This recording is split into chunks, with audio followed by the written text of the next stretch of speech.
Thanks, Kathy, and thank you all the organizers for inviting me. It's really great to be here.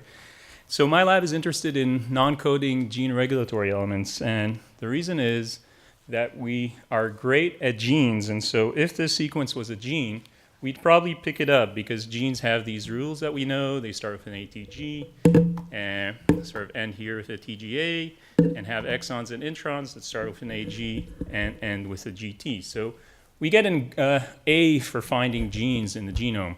But if this sequence was a non-coding sequence that tells a gene when to turn on or when to turn off, we'd probably be hard-pressed to find it. And we're faced with the challenge that 98% of our genome is actually non-coding, doesn't code for protein. So we have this vast genomic space to search for these regulatory elements. In addition, for genes, we have a code. We know, for example, that CCC codes for proline, and we know the consequences to that code. So if you change, for example, CCC to CTC, proline changes to a leucine, and that could lead to some sort of phenotype. But we don't have all that in regulatory elements. So even if I was to find a mutation in a sequence that I know is a regulatory element, at this stage of time, I really don't know what it's going to do in terms of function. And that's a big problem for us in the field, and one that we've been, as a lab, trying to address, as I'll show you through the work today. So why do we care about these regulatory sequences? Well, if you have nucleotide changes in them, that could lead to differences in gene expression, and those differences could lead to phenotypes like human variation, how we respond differently to drugs, and human disease, for example, in this case, limb malformations.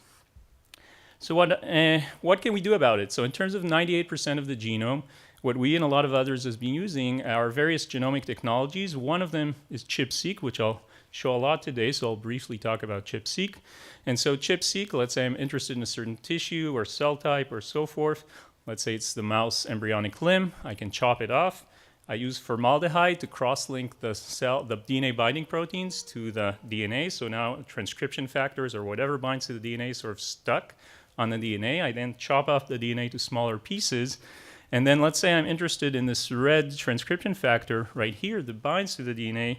I can use an antibody that's specific to that transcription factor, wash out all these sequences, for example, where it doesn't bind to, and then I can reverse the crosslinks and sequence it on a next-generation sequencer, and that way find all the regions in the genome that were bound by this red transcription factor.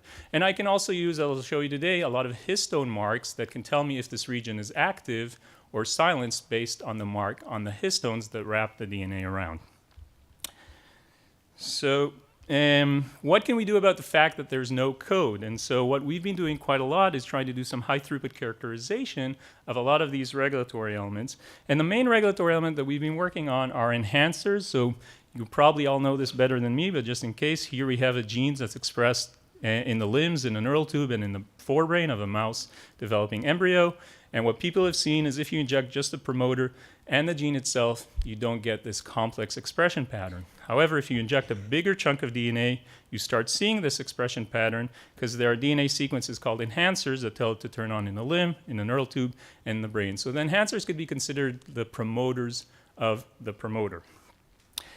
And we have a well-established enhancer assay in the lab where we can take a sequence that we think is an enhancer, throw it in front of a minimal promoter and reporter gene, and if this sequence is an enhancer, we'll turn on the minimal promoter, turn on the reporter gene, and we can assay for where the reporter gene is expressed. So we can, for example, put it in transgenic mice, harvest the embryos here at 11.5, and here I'm showing you a very strong limb enhancer, suggesting that this sequence is a limb enhancer, turn on the minimal promoter, turn on the reporter gene. We can also put it into cells with luciferase, for example, and measure enhancer activity. And as I'll show you, one of the main problems with this technology is that usually it tests one sequence at a time on a one-by-one basis. And what we've been working at is trying to develop ways where you can test thousands of sequences all in one test for this assay.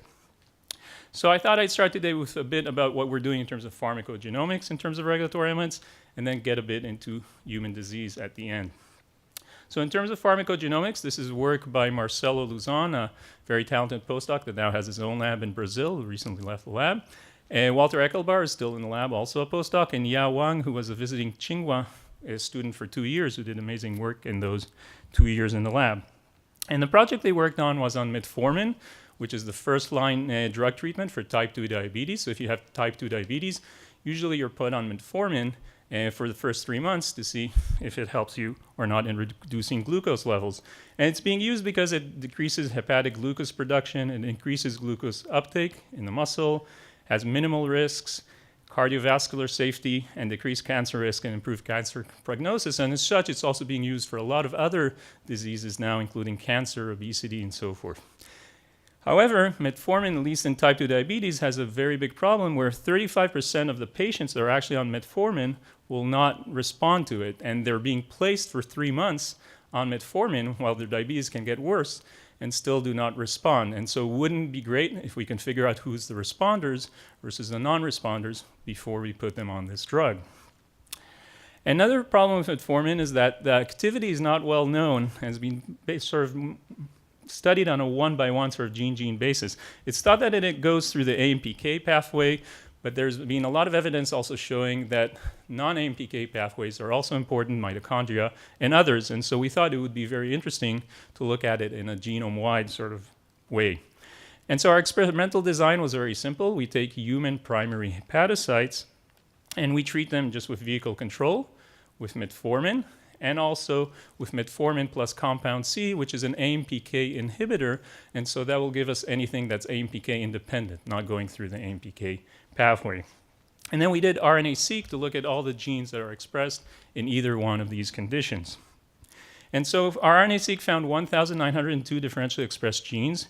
Here I'm showing you a cluster plot that shows basically the non-treated, metformin, and compound C right here.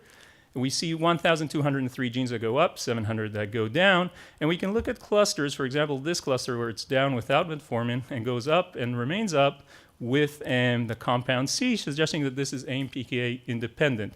So it's both up here and both up here.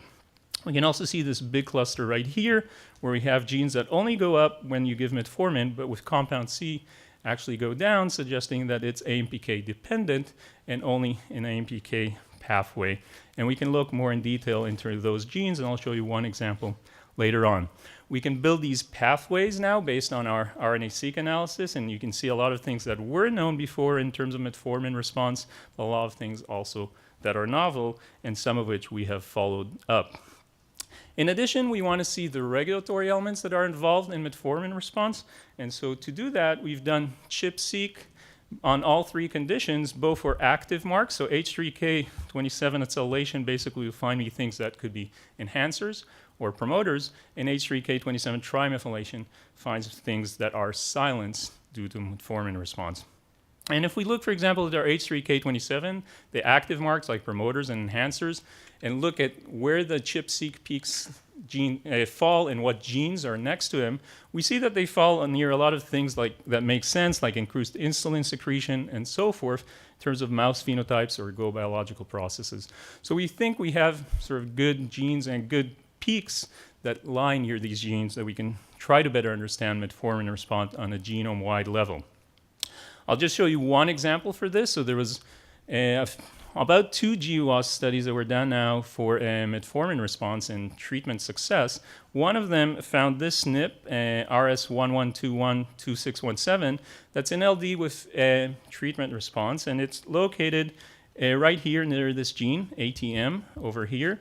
This is the SNP that was found on the array, so it doesn't necessarily mean that that's the causative SNP, it's just the SNP on the GWAS array. And if we look at our data for things that are metformin increased, you can see here that there's a peak that gets increased versus without metformin. This is with metformin if you treat with metformin. And this potential enhancer has 2 SNPs that are in perfect LD with this SNP right here in the GWAS, suggesting that they could be the causative SNP for the treatment response in this case. And so the next step is to test, is this an enhancer, and do we see differences in enhancer activity for these variants in this potential sequence? And so what we do is exactly the same thing that I showed you before for the enhancer assay. We take, for example, the unassociated allele in front of a minimal promoter, reporter gene, and stick it into cells. And we take the associated one, stick it into cells, and see, do we see a difference between them due to the variation that we see in this sequence? And we do it both in a control setting and with a metformin treatment to see also, do we see differences when we give metformin versus without metformin for this enhancer. And so these are the results. So the first thing we see is that it's definitely an enhancer. So this is without treatment of metformin, and here in red is with treatment of metformin. So you can see in both cases in red here that you get much higher activity basically if you treat with metformin. And what you see also is the associated allele gives you a much higher enhancer activity both with and without metformin, suggesting that if you had these SNPs that are associated, you get a much stronger enhancer in both cases, as you can see here. This could fit with sort of the pathway that is thought of. So this enhancer is near ATM in an intron of ATM, and ATM is thought to phosphorylate AMPK, and so it could make sense that if you have higher ATM levels, you get more AMPK phosphorylation, and that would fit with the pathway of metformin, and more studies are really needed to be done to better understand this enhancer and the variants in it. Now, going back to the RNA-seq also, what was interesting is the top gene that we saw to be differentially expressed between metformin response and non-treated was ATF3, where not much was known about this transcription factor in terms of metformin response in the liver. And ATF3 also, if we look at our ChIP-seq for active marks, H3K27 acetylation, we see an increasing match for a motif for ATF3 binding in these marks, suggesting it's probably a very important candidate for liver response in terms of metformin. And so what we did for ATF3 is sort of a follow-up of both doing ChIP-seq with metformin and without for ATF3 to find all the regulatory elements that ATF3 turns on due to metformin response.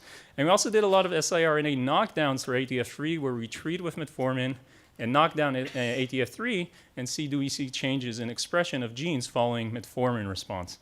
And through a lot of the work, mainly done by Yao in the lab that I mentioned before, we were managed to do this sort of pathway map now for ATF3 where we can actually validate in cells that ATF3 is associated with metformin response and is associated with basically turning on or silencing various genes that you can see in this pathway and really putting it as another part of the metformin response pathway in the liver, which wasn't there before. And so just to sum up this part, we've performed ChIP-seq and RNA-seq on primary human hepatocytes to identify metformin-dependent genes and regulatory regions. We found about 1,203 upregulated, 700 genes downregulated when you treat with metformin. We've identified a metformin-induced enhancer, as I showed you, in the ATM locus. We've characterized a novel gene that's important in metformin response, ATF3, in the liver. And we've identified now these candidates that are out there for people who work on metformin response that can go and look, for example, in the next GWAS that is found on metformin response, are there peaks that are responsive to metformin, and do they have variants that could be associated with this phenotype, similar to what I showed you with ATM? So we hope that this resource will be helpful for a lot of people working in the field in terms of metformin response. So with that, I'll transition to the second part of the talk, which is human disease, and I'll hope I can interest you in some of these technologies that I'll show you, also in terms of pharmacogenomics. So going back to this, as I mentioned, we're really faced with a big problem where we can't tell phenotype from genotype in regulatory elements. And that's really a big push for us in the lab to really try to understand better how a mutation in a regulatory elements, just like I showed you, for example, now in metformin, could lead to differences in a phenotype.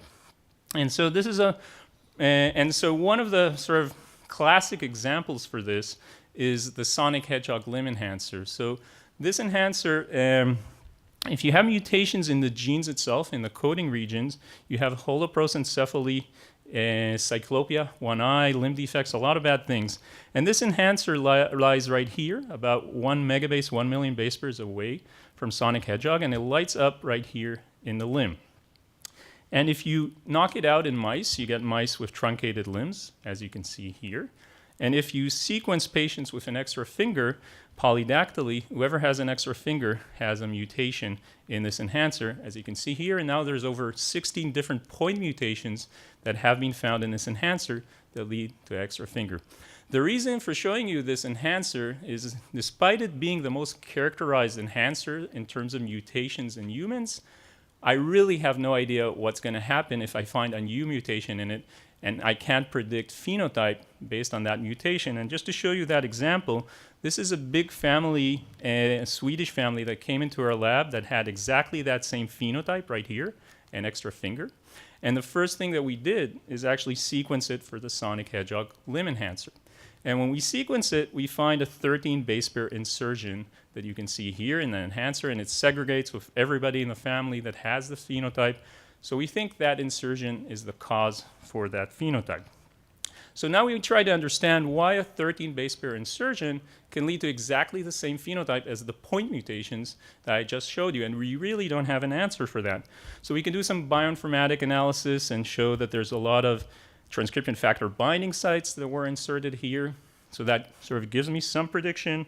Another thing that we could do is that enhancer assay that I showed you before. We can take the wild type sonic hedgehog enhancer sequence, throw it in front of minimal promoter and reporter gene, and compare it to the 13 base pair insertion and ask, do we see a difference between these two? So we did that, and this is what you get for the wild type enhancer expression exactly where sonic is expressed. This is what we get for the 13 base pair insertion. So now sonic is not only expressed here, we think, but also expressed here, and that's why you get that extra finger. However, this 13 base pair insertion gives me exactly the same phenotype as a point mutation, which for me at least doesn't make sense why that would be. And not only that, there are actually 2 point mutations in position 402 that we also found in the lab, and 404 in this enhancer that actually lead to a much more drastic phenotype that includes the radius and ulna, the legs, and so forth. But our point mutations are just one nucleotide change. And if we test those, for example, we tested 402 in our mouse assay, we get this, which really doesn't tell me why this phenotype is much more drastic in terms of the phenotypic level than the 13 base pair insertion that I just showed you before. So we're really still at the place where we don't have a good understanding, I feel, of telling phenotype from genotype. And so in order to better understand this, we've been working now for over 4 years in collaboration with Jay Shandur's lab in the University of Washington, and recently also with Greg Cooper and Daniela Witten, and trying to get a better sense of this using high-throughput technologies. And the work that I'll show you is done by a very talented postdoc in my lab, Fumitaka Enawa, and Martin Kircher in Jay Shandur's lab, who did a lot of the computational work that I'll show you. So if we don't understand a language, we can treat it as sort of a language problem. And so, for example, if we have this sequence that we've put in front of a minimal promoter and reporter gene, if we know a few enhancers, for example, what we can do is, for example, take things that we know work and deconstruct them, do every possible mutation, and see what that mutation does in terms of enhancer activity. Or we could do the opposite. We can take, for example, short sequences and start building them from scratch and seeing what that leads to in terms of function. And we did both of these, as I'll show you. So in terms of deconstruction, our first project was to take 3 known liver enhancers, so 3 sequences that we knew are liver enhancers, and basically mutate every possible base. So if we had, for example, an A in a certain position, we would change it to a C, to a T, or a G. So now we have all possible mutations, 100,000 different sequences right here with various mutations, and we clone them into exactly the same vector that I showed you in front of a minimal promoter and reporter gene right here. But in addition, the trick is you stick in a 20 base pair barcode on the right here that makes RNA. And so if this sequence is an enhancer, turns on the minimal promoter, turns on the reporter gene, but also gives you a 20 base pair barcode that's actually readable. And so now we have a library of 100,000 sequences with different mutations, and each one can have a different barcode. And with sequencing, you can do paired end reads, where you sequence the same DNA sequence from both sides. And so you can assign that barcode to that mutation. And so we take this 100,000 sequence library and stick it into a mice using a technique called hydrodynamic tail vein that we do a lot in our lab, where we take a large volume of liquid, let's say a mouse weighs 30 grams, about 3 ml, and inject it at a very short period of time, 4 to 8 seconds, into the tail vein of the mouse. And what that leads to is very specific expression in the liver. So here I'm showing you a nude mouse that was injected with GFP, and you see very specific expression in the liver. This is roughly like injecting 8 liters of liquid into me in 4 to 8 seconds. So it's very rough and very specific and works great on the liver, doesn't work well on other tissues, and we've tried. So we have now 100,000 sequences that we insert into the liver the day after we take out the liver and do RNA-seq, and what we want to figure out is what barcode is expressed. And so this is the output that you get. And so you can see this is an enhancer of about 250 base pairs. This is the wild type sequence, and here you can see mutations that reduce activity compared to the wild type sequence, and here are mutations that increase activity compared to the wild type sequence. So it's a known enhancer. What was nice is that we can zoom in on known transcription factor binding sites. So here I'm showing you an HNF4 binding site, and you can see that most mutations here reduce activity. And some mutations actually increase activity, like this C change from T. Humans in this position actually have a T here. HNF4 actually prefers to bind to a C, so it makes sense that if you change it from a T to a C, you get increased enhancer activity, as I'm showing you here. So using this technology, we can now pinpoint important regions in this enhancer and find the regions where transcription factors might bind to, and how also mutations will lead to differences in enhancer activity on a really sort of much bigger scale. So this is in terms of deconstruction. What about construction? And so we can do the opposite, where we can take, for example, short sequences, stick them into a mouse, and see what works, what doesn't, and ask the question, can we learn better about enhancer grammar and enhancer language?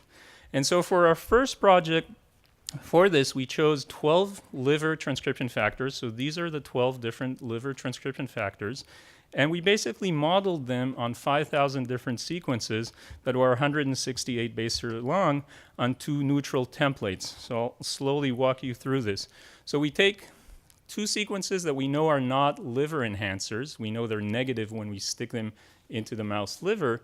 And then we start throwing transcription factor binding sites on them. So for example, we take, let's say, CBPA here, this transcription factor binding site, and we put it right here on the right of that neutral sequence. We can put it here on the left. We can put 2 copies of it. We can put 4 copies, 8 copies, and play around also between spacing between them or so forth. We can take 2 different transcription factors. Let's say we take CBPA and FOXA1. We put one here, we put one here, and ask the question, is it an enhancer? And we can play again with different numbers and different copies and so forth and so on. And then we also played quite a lot with order, where, for example, we're taking these 3 different transcription factors, and all we're doing is we're shuffling them like a deck of cards to see is there a difference in terms of the order of transcription factors on enhancer activity. So we take all of these and put them in front of the vector, put the barcodes, and then do exactly the same thing as I showed you through the tail vein. Here we also did it also in cell lines, in HepG2 cell lines, and we got very similar results. The overall result that we see is that if you have more transcription factors, so going from 1 transcription factor to 8, you're much stronger. So the more transcription factor binding sites you have on the sequence, the stronger you are. And the darker blue here means the more different transcription factors you have. So if you have transcription factor A and B, you tend to be stronger than just having A at the same numbers.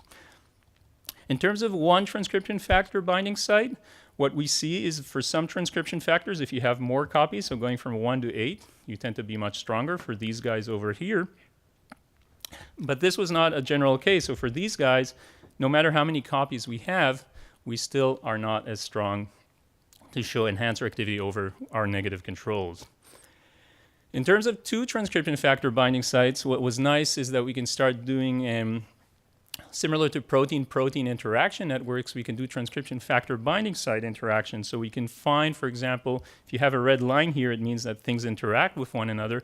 So if we have FOXA1 and PPAR alpha, for example, on the same sequence, they tend to be much stronger than just having FOXA1 by itself or PPAR alpha by itself. And we can also see interference. For example, having XBP1 and HNF1 alpha together actually reduces activity than having both of them on the same sequence. All that I've showed you is all synthetic. It doesn't exist in the wild. And so we wanted to see, are these grammatical rules that I'm showing you, do they actually exist in the wild? And so we looked at a data set generated by Bing Ren's group for 52,000, that based on ChIP-seq and other things, they defined basically 52,000 potential liver enhancers in the mouse genome. And what we want to see is, do we see more interactions like this on real live enhancers than what we would expect by chance? And the answer is yes. For 7 out of the 8 interactions I showed you, we see them much more than what you'd expect by chance in these real-life mouse liver enhancers. So we think these grammatical rules actually do exist in the wild. The last thing I'll show you is order, where we played a lot with order. I'll just show you one example where we have, for example, this sequence that has 8 different transcription factor binding sites, and this sequence that has exactly the same 8 transcription factor binding sites. The only difference is the order. For example, here we have one cut that's here, but here it's over here. But again, all we're doing is shuffling.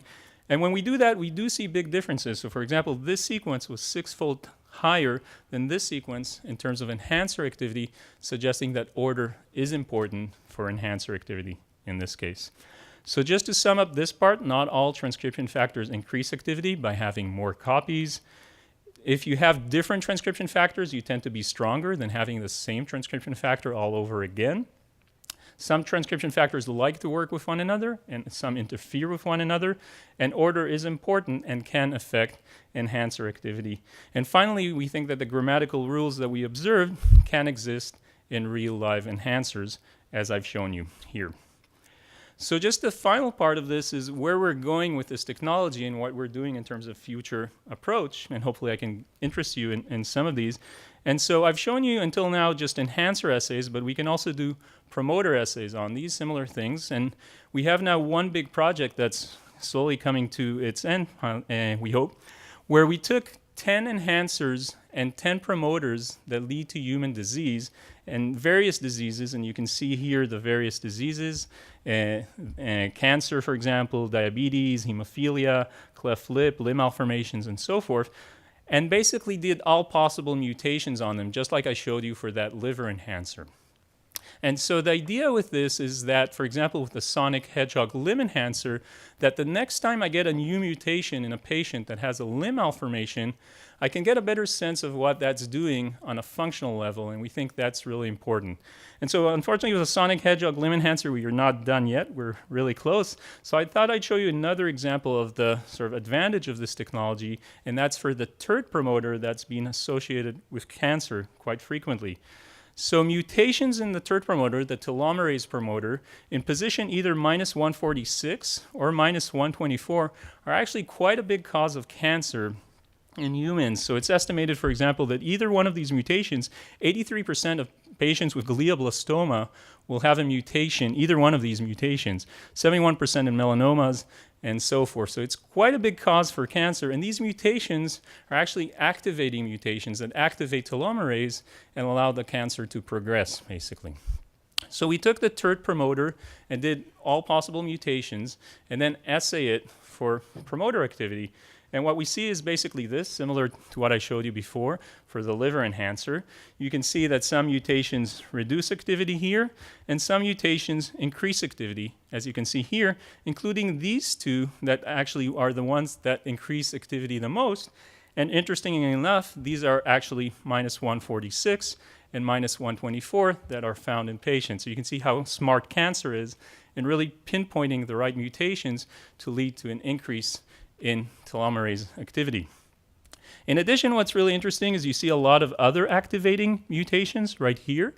And a lot of patients sometimes don't have these mutations, but might have these activating mutations right here. And I've been actually already sending this data to clinicians.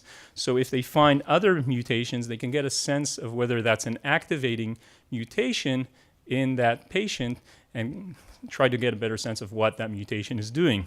Another very interesting thing is the mutations that reduce activity. For example, right here, we see a strong reduction in activity. And if we can figure out, for example, what binds here, we can potentially think of using antagonists that will actually target, let's say, this transcription factor and can be used as a treatment for those that have activated levels of telomerase. So we hope that having this data set will be very helpful for people in terms of both understanding the next mutation that they found in a patient, and also for a lot of bioinformatic people that they can analyze this data and get a much better sense of how mutations in non-coding regions and regulatory elements actually lead to phenotypes. And we hope to release this out soon, as I mentioned.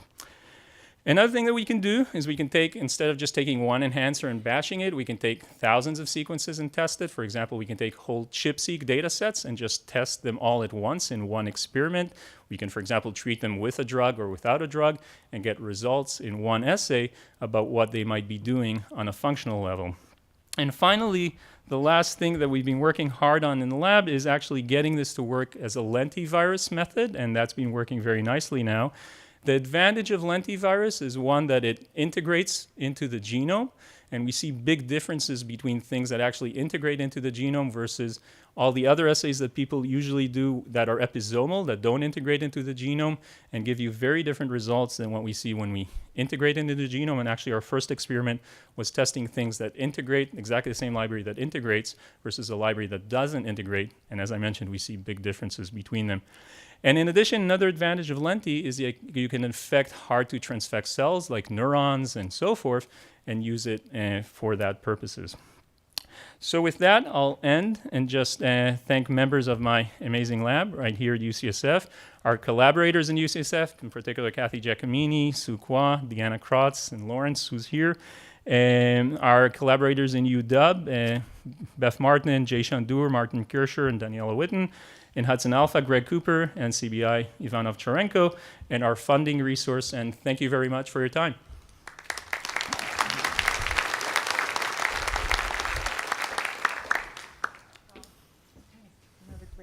Thank you. Thank you, Nadav. Okay, well, this is open for questions now. That's a great talk. So again, a beautiful presentation. So I'm curious in terms of what you're thinking in terms of the translation of your enhancer region shuffling sort of to the human condition. Mm-hmm. And you know, I've worked on a finite number of genes, but none have had 7, you know, enhancers or transcription binding sites. Mm-hmm. And I could see how some shuffling could occur somatically with inversions and translocations, but you know, obviously not to the extent that you were perturbing this. So sort of the extrapolation of that to the human situation, what are you thinking in terms of building on these interesting findings? Yeah, so I mean, there's one thing, the nucleotide changes, which that's Sure. easily arguable. The shuffling, what we were trying to get is a better understanding of grammar, which we really currently don't have any idea about. In terms of humans, I guess the closest one was the one I showed you, the 13 base pair insertion, right, which could take or insert something in there. And so that was purely a grammatical sort of language problem. But what we hope and what we saw is that it really looks similar to real life, basically real enhancers in terms of their grammar. And so we hope by learning the better grammar, we can get a better understanding next time I see a mutation that might shuffle or might change something. I know they are a bit more rare and would be more rare, but yeah. Okay. Yeah. Nadav? Yeah. Very nice. The light is So just 2 little vignettes here. One is with a distal enhancer. So there was some discrepancy in you expected expression for the second limb. Now, isn't it likely that that enhancer will interact with multiple other genes as well? So have you looked at the C5 literature or the databases, or have you done a C4 assay to look at the conformation? Mm-hmm. So that's one point. The other point is we're now observing frequently when we always insert for promoter the sequence in both directions, and it makes a huge difference. Mm-hmm. So have you observed that too, or would that affect your combinations of transcription factors? So Wolfgang, great question. So for the first one, in terms of distance, we have not done that. For some of these, there are Hi-C data available now, and I know Bing Ren's publishing now 27 cell line tissue Hi-C that will be very useful for this. But for this, we haven't done it. It still amazes me that I put an enhancer that's 1 megabase away in front of a minimal promoter and it still works. But one thing that we are working on is the way we do this, and I didn't talk about this too much, is through DNA oligosynthesis. So we're limited sort of in the size of about 170 base pairs per sequence. But we're trying to increase that and hopefully try to get combinations where we get both promoters and enhancers or a few different enhancers together in a high throughput manner. Again, we want to do this in a high throughput manner. On an individual basis, I would definitely cut these out, but and clone these out. But on a high throughput manner, we're trying now to actually exactly develop that in terms of methods where I'll have different promoters and different enhancers. And then in terms of the second question, could you remind me again of the second? Oh, the flip. Yeah, so the flip, we didn't do it with what I showed you here, but with the saturation mutagenesis I showed you for the 10 enhancers and 10 promoters, we actually have an enhancer that we've done the flip in all possible mutations. Fortunately, we just finished the results this week, so I can't tell you if we see any difference in terms of that. But it will be very interesting to see if there's a difference in terms of the saturation mutation. Yeah. Hi. I had a question about the your tail injection assay. So it's obviously a really cool system, but I seen a possible limitation that is the bottleneck effect. Maybe I'm not understanding fully the assay, but you're introducing a lot of different molecules into mouse, and you're expecting them to compete and get expressed at the same time. So I was wondering if you guys have ever encountered a problem of bottleneck effect, and if you guys did, how did you fight off that effect? Yeah, no, that's a great question. So in terms of tail vein, one thing that's also limiting, it's just liver, so it sucks for other tissues. So we've been doing, as I mentioned, both just standard transfections, and now we moved completely to lenti. In terms of that effect, what we've been doing is putting much more barcodes for each sequence. So for example, for the lenti in particular, where you have site of integration effect, so it can integrate randomly in the genome, and then you might have an enhancer nearby, and that will turn it on also. So we've stuck in, I didn't mention this, but we stuck in silencers on both sides that protect from that. But in addition, we put 100 barcodes for each enhancer. So if we have enhancer A, we'll have 100 different barcodes. So if we see any kind of that effect, another effect that worries me is the 3'. It's on the 3' of the reporter gene. And you never know what putting in a 15 base pair or 20 base pair sequence can do in terms of the expression of that reporter gene. So in all cases that I've shown you, we try to stick a lot more barcodes than what we need just to get rid of this and normalize for that. I have a question. Sure. Okay, yes. I have one question. So you showed that for some transcription factors, when you put like between 1 and 8, the rate of transcription went up, but for others, it didn't. Can you comment on, are there some characteristics of those transcription factors? What is there that you might have learned there?